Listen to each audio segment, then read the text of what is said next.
प्रिय विद्यार्थियों, good morning. आज हम अपनी हिंदी की पाठ्य पुस्तक कैदी और कोकिला भाग 3 का अध्ययन कर रहे हैं। वर्कशीट नंबर 35 अर्थात कैदी और कोकिला भाग 3। यहाँ पर विद्यार्थी का नाम, यहाँ पर आप अपने अध्यापक का नाम लिखेंगे और ये 23 सितंबर 2020 के लिए वर्कशीट है। जानते हैं वर्कशीट के बारे में। कैदी और कोकिला, इसकी जो कविता के कवि हैं वो हैं माखनलाल चतुर्वेदी। और इस कविता में जेल में बंद एक स्वतंत्रता सेनानी के साथ साथ एक कोयल का वर्णन भी किया है। स्वतंत्रता सेनानी जो जेल में, जिन्हें बेड़ियां और हथकड़ियां पहन करके रहना पड़ता है, न तो उन्हें वहाँ से चैन से जीने दिया जाता है और न ही चैन से मरने दिया जाता है। ऐसे वातावरण में कवि चाहते हैं कि समस्त देशवासी, जो एक कोयल है जो गीत गा रही है, देशवासियों को मुक्ति का गीत सुनाए, आज़ादी का गीत सुनाए, ऐसा कवि चाह रहा है कोयल से। अब जानते हैं इस कविता के भाग 3 के बारे में। कवि क्या कह रहा है, पहले हम कविता को जानते हैं। काली तू रजनी भी काली, अर्थात इसमें माखनलाल जो चतुर्वेदी हैं, इन पंक्तियों के माध्यम से अंग्रेजी शासन काल के दौरान जेलों में स्वतंत्रता सेनानियों के साथ जो घोर अत्याचार हुए हैं उनका वर्णन किया है इस कविता के अंदर कवि ने। और कवि क्या कह रहा है, काली तू रजनी भी काली, अर्थात हे कोयल तू काली है, रजनी अर्थात रात्रि, और आज की जो रात है वो भी काली है। फिर कह रहा है कि शासन की करनी भी काली, अर्थात जो अंग्रेजी शासन है उनकी जो करतूत हैं, उनके द्वारा किए जाने वाले सारे कार्य भी काले हैं।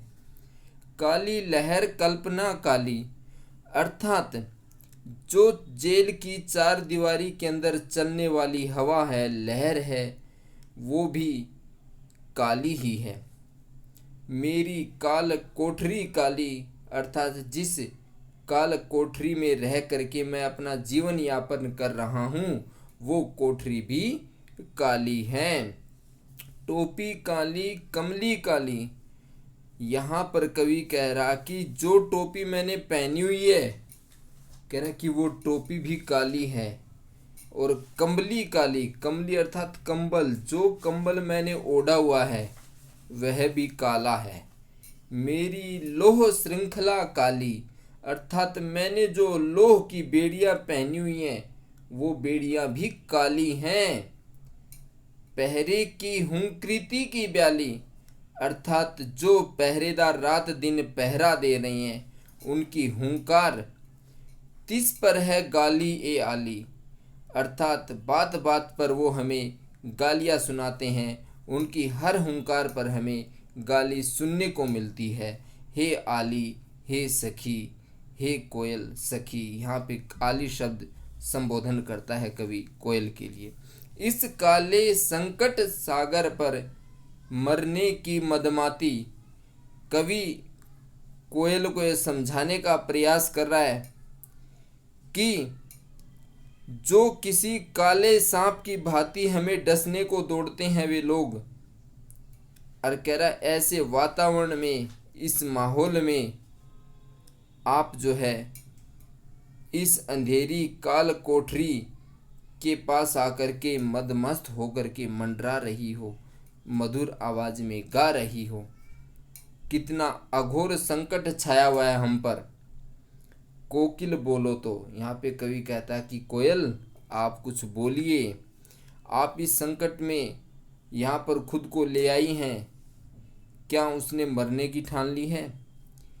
क्या कोई इसका आपको लाभ होने वाला नहीं है? इसलिए कैदी कोयल से पूछ रहा है कि हे कोयल, बताओ तुम क्यों इस विपरीत परिस्थिति में आज़ादी की भावना के गीत गा रही हो। कहने का मतलब ये है, कवि ये कहना चाह रहा कि कोयल जो गा रही है इस अंधेरी रात में, वो हमें जगाने का प्रयास कर रही है कि हमारे ऊपर घोर अंधकार और संकट छाया हुआ है और इस संकट से हमें पार पाना है। और ऐसी विपरीत परिस्थितियों में वो आज़ादी की भावना वाले गीत गा करके हमें जगाने का प्रयास कर रही है। और लेखक इसको कह रहा है कि कोकिल बोलो तो, अर्थात आप ये सब क्यों चाह रही हैं?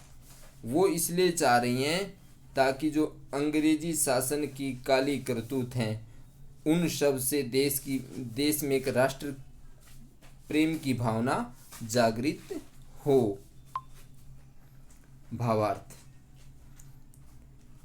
कवि माखनलाल चतुर्वेदी ने इन पंक्तियों में शासन काल के दौरान, अर्थात अंग्रेजी शासन काल के दौरान जेलों में स्वतंत्रता सेनानियों के साथ होने वाले घोर अत्याचार का वर्णन किया है। काले रंग को हमारे समाज में फैले दुख और अशांति का प्रतीक माना गया। यहाँ पर कवि ने काले रंग को हमारे समाज में फैले दुख और अशांति का प्रतीक माना है, इसलिए कवि ने यहाँ पर हर चीज़ को काला बताया है। आइए जानते हैं इसके अभ्यास के प्रश्नों के बारे में। कविता के आधार पर बताइए कि कवि की सारी कल्पनाएं काली क्यों हो गई हैं, ऐसा क्यों हुआ। तो इसके लिए आपको अलग से एक वर्कशीट तैयार कर दी गई है कि कवि के चारों तरफ काले रंग और वस्तुओं का वातावरण है, अर्थात उसकी हर चीज़ काली है। काल कोठरी, वहाँ का वातावरण, टोपी, लो श्रृंखला, और इसलिए कवि की सारी कल्पनाएं भी हैं, उसने जो चिंतन क्षमता है वो भी सब काली ही हो गई हैं। काली मतलब दुख से भरी और अशांति की प्रतीक है यहाँ काला वर्ण। उन पंक्तियों को छाट कर लिखिए जहाँ पर अनुप्रास अलंकार का प्रयोग हुआ। प्रिय विद्यार्थियों, पीछे वर्कशीट में आपको समझाया गया है, इससे पूर्व की वर्कशीट में, वहाँ पर आप उस वीडियो को एक बार जरूर देखिए। अनुप्रास अलंकार वहाँ पर होता है जहाँ पर व्यंजन वर्ण की बार बार आवृत्ति होती है। व्यंजन वर्ण, स्वर नहीं, ये हमें ध्यान रखना है, केवल व्यंजन वर्ण की बार बार जब आवृत्ति होती है वहाँ पर अनुप्रास अलंकार होता है। जैसे ये लाइन दी हुई है, मेरी काल कोठरी काली,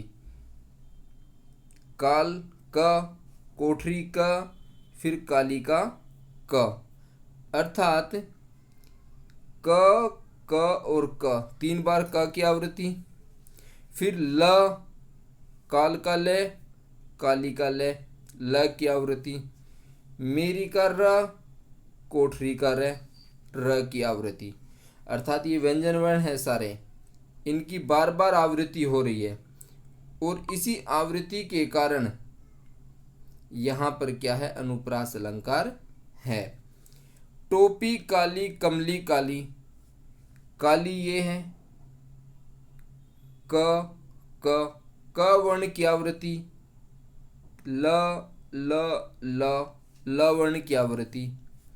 इस काले संकट सागर पर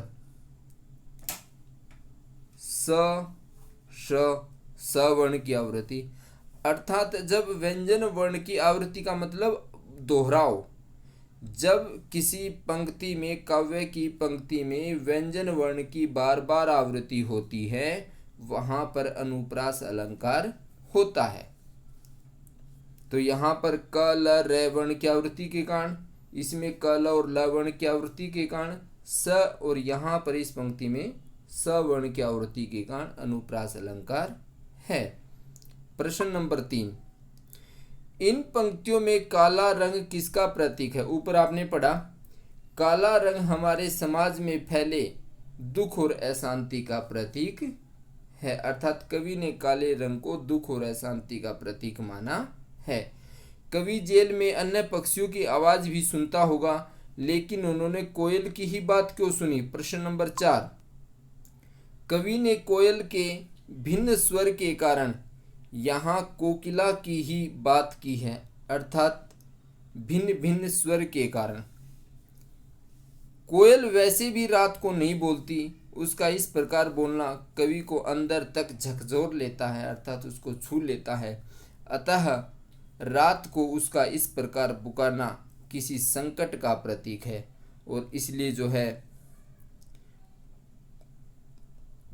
कवि यहाँ पर कोयल की बात कर रहा है। तो प्रिय विद्यार्थियों, आज के लिए इतना ही, कल फिर मिलते हैं। जय हिंद, जय भारत।